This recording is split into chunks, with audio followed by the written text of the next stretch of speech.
Hi folks, and welcome back to Contract Law. This is video 2 in the video series on the V3, duress, undue influence and unconscionable conduct. And in the first video we had a quick overview, particularly in relation to the common themes within the V3 and the ways that you can tell them apart. So now we need to delve into each of these vitiating factors in a little bit more detail. So we'll start with duress in this video. Now, as we said before, there are 3 different types of duress: duress of person, duress of goods, and duress of money, that is economic duress.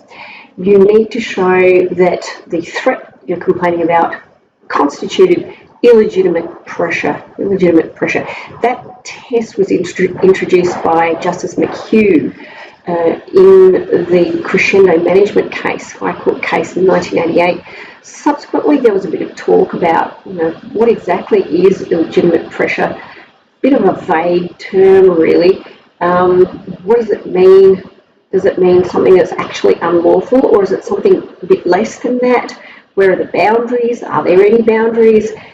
We kind of really need boundaries in a vitiating factor like this. So consequently, Justice Kirby, when he was on the New South Wales Court of Appeal in the subsequent 1993 Equity Court case, doubted this phrase illegitimate pressure and said really what you need to find is some kind of unlawful conduct. Things like threatening to break an already existing contract in order to extort some further monies out of the person, that kind of thing. Much clearer to draw the line there. So you do need to have unlawful conduct. I quite like the way that the Wilmot text actually expresses it. It says, duress may now be taken as meaning actual or threatened unlawful conduct that's directed at the personal property of the victim or the legitimate commercial and financial interests of that party. So you're looking for some kind of naughty conduct, unlawful conduct. It has to be irresistible pressure. So here, as I said, with common law, the requirements are quite strict, and if the threat is something quite trifling that wouldn't bother the average Joe, then it's not going to be the kind of threat that's going to qualify in terms of duress. So it has to be irresistible pressure, something a reasonable person could not be expected to withstand. I'm going to make him an offer he can't refuse. If you can hop over those things, you might find that the threat is against not one of the parties to the contract, but one of their close associates, a third party, but someone close to one of the contracting parties. If that's the case, certainly duress may well still apply.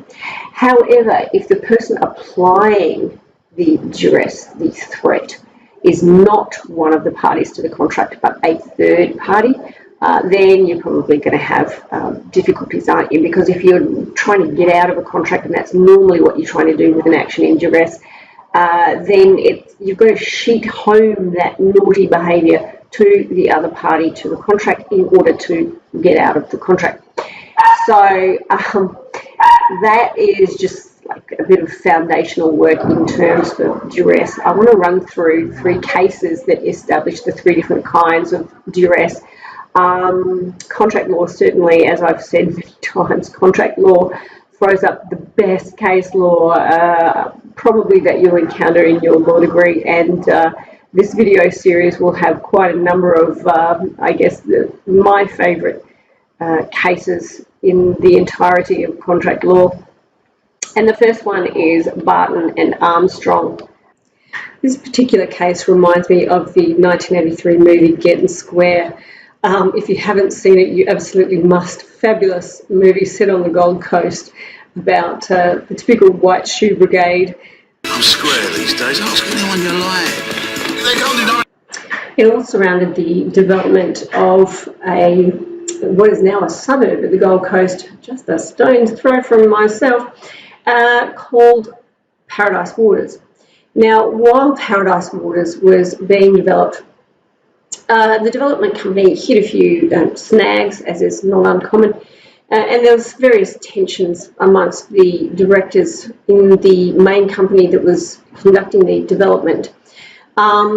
There emerged some factions amongst the directors, and what effectively happened was one of the directors was kind of pushed out into the cold, if you will. Leave me out here in the cold. He was voted out of all of his management positions and so on, effectively denuded in terms of power in the company.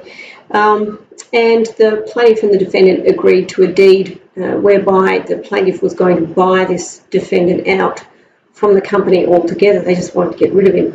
And at this point, you're probably thinking, what happened to this poor little man? This is Duress of person, so it must have been fairly ugly.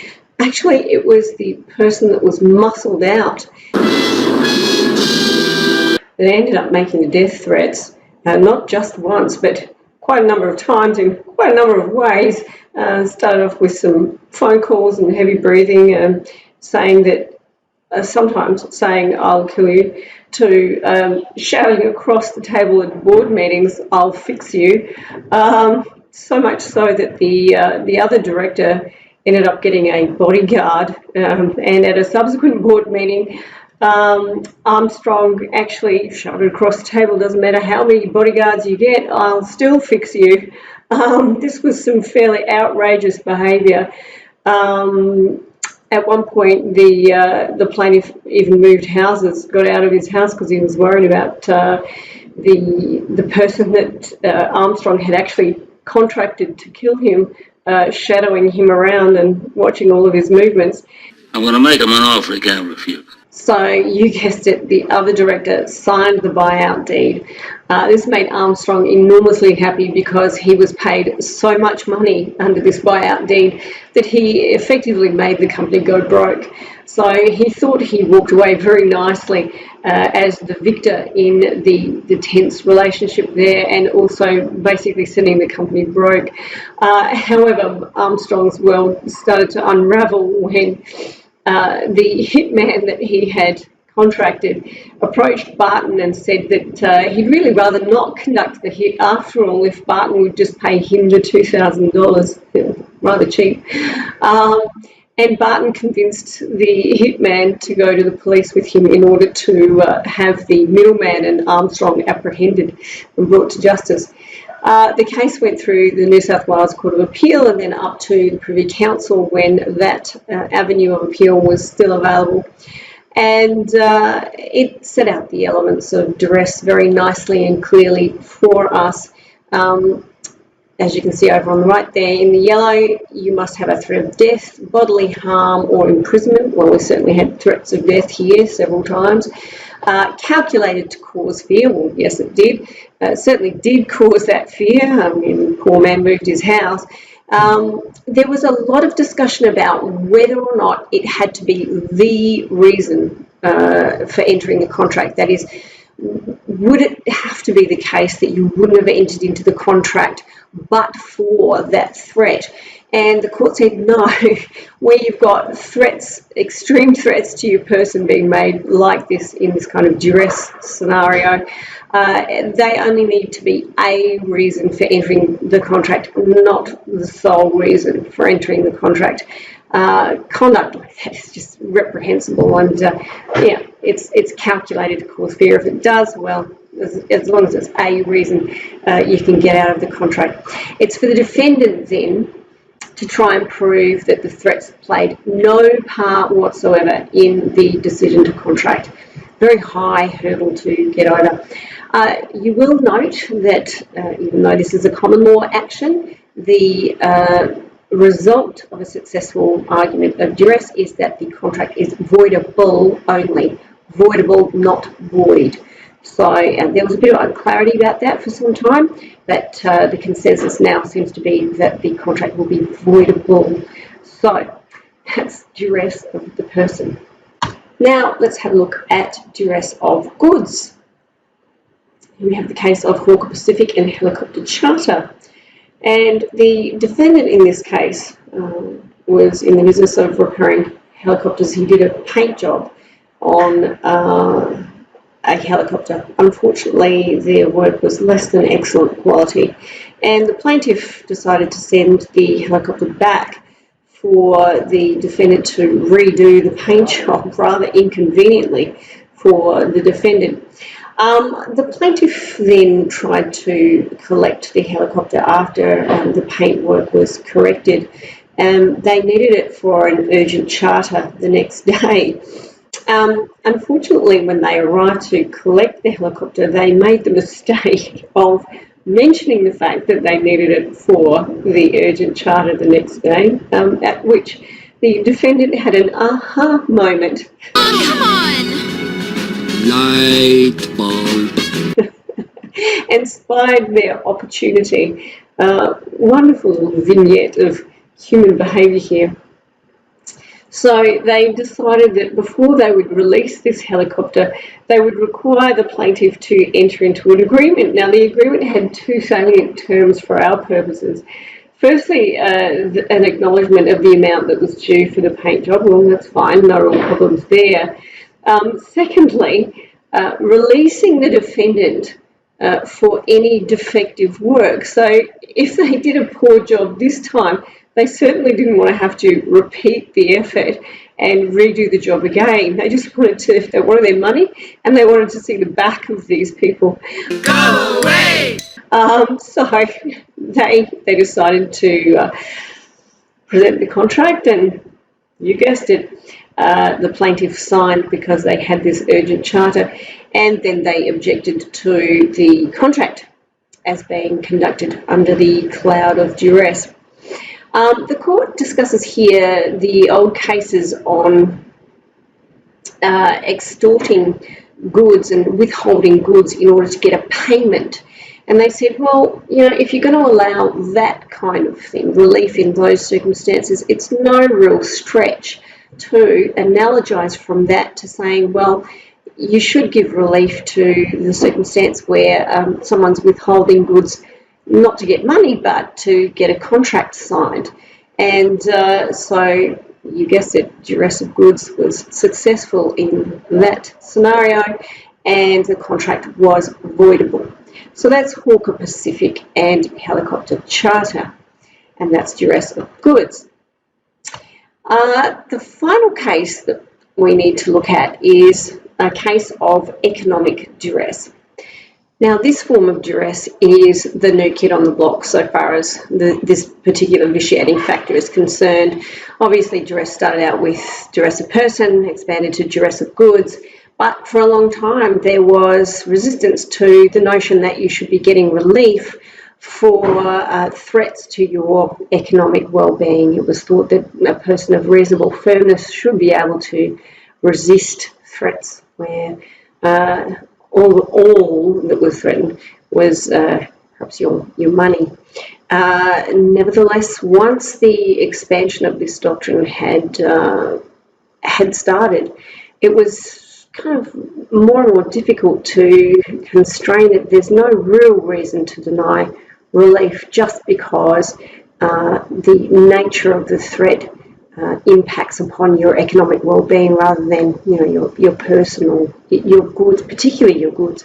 And the case that everyone cites here is the North Ocean Shipping and Hyundai case.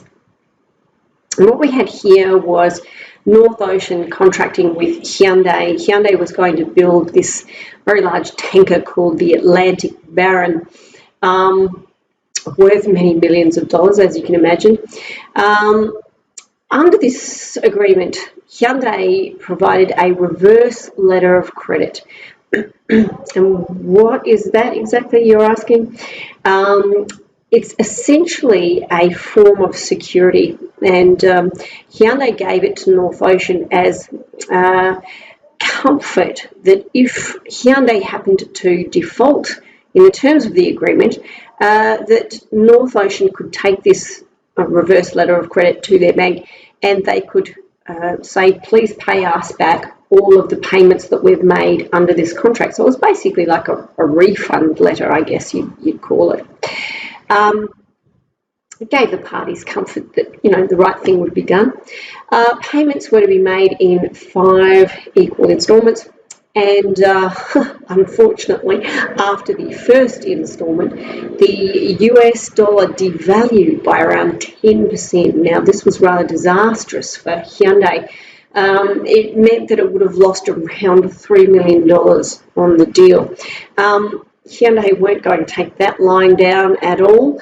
And so they turned around and said to North Ocean, okay, you've paid us the first instalment, thanks very much, but from now on, all of the rest of the instalments are going to be increased by 10%. So they were effectively passing on the impact of the devaluation of the US dollar.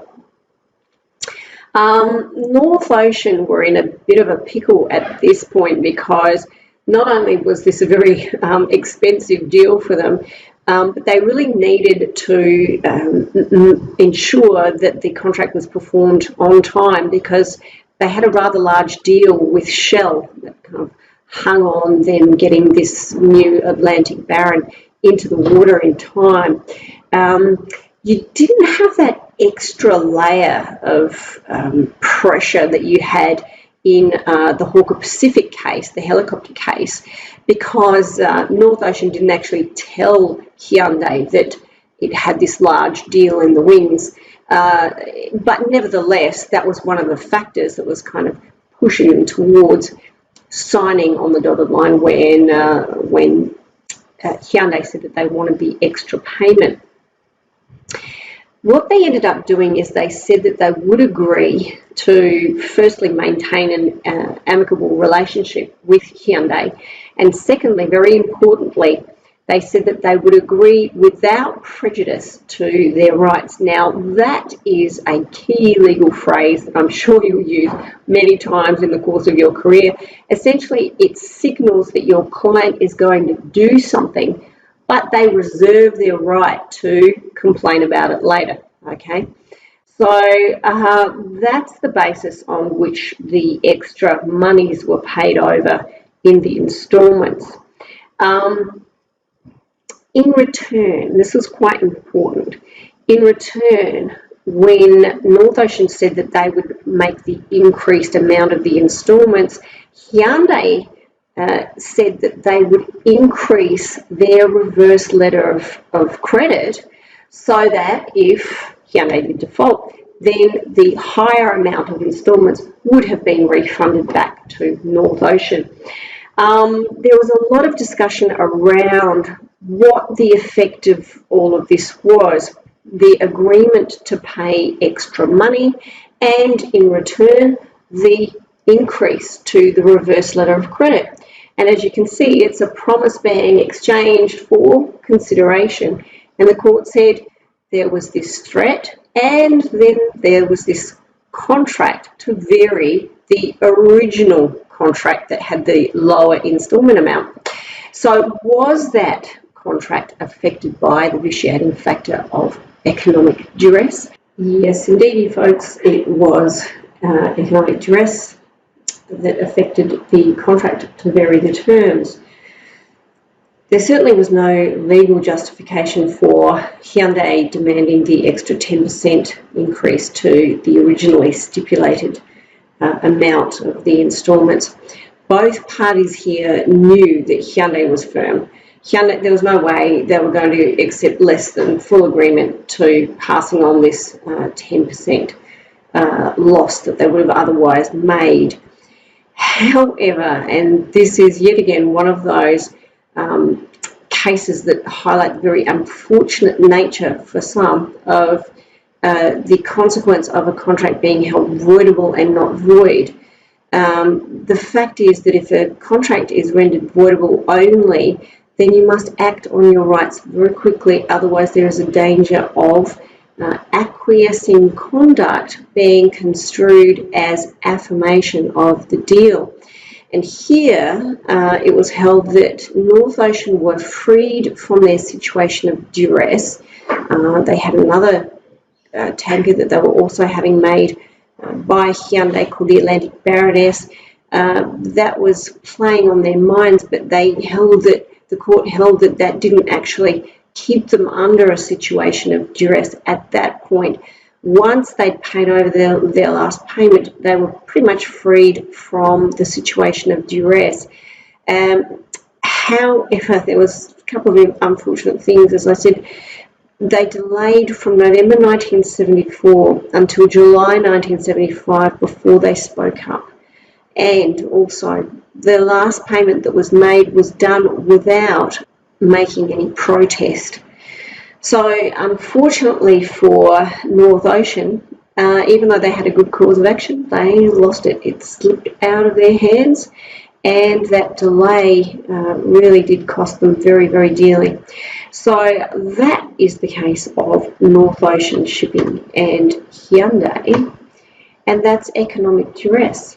What we really need to speak about now is the issue of remedies, and the Hyundai case leads us very nicely into the remedies that are available. Obviously, rescission is the big one because the contract is voidable, so you've got to put your hand up and say, I rescind. You can ask for restitution of your money, so to get your money back or your property back. There has to be substantial restitutio available there. There is still some lack of clarity on whether or not you can get damages. If you can get damages, they will be available in the tort of intimidation. Obviously, you're not going to get contractual damages because you're not suing on the contract for a breach of the terms, are you? You're suing for something else, a vitiating factor that's gone on. You should also note that the Australian Consumer Law in section 50 sub 1 deals with a new statute, well, when I say new, since the Trade Practices Act was enacted, which then morphed into the Australian Consumer Law. We now have the prohibition, statutory prohibition on harassment and coercion.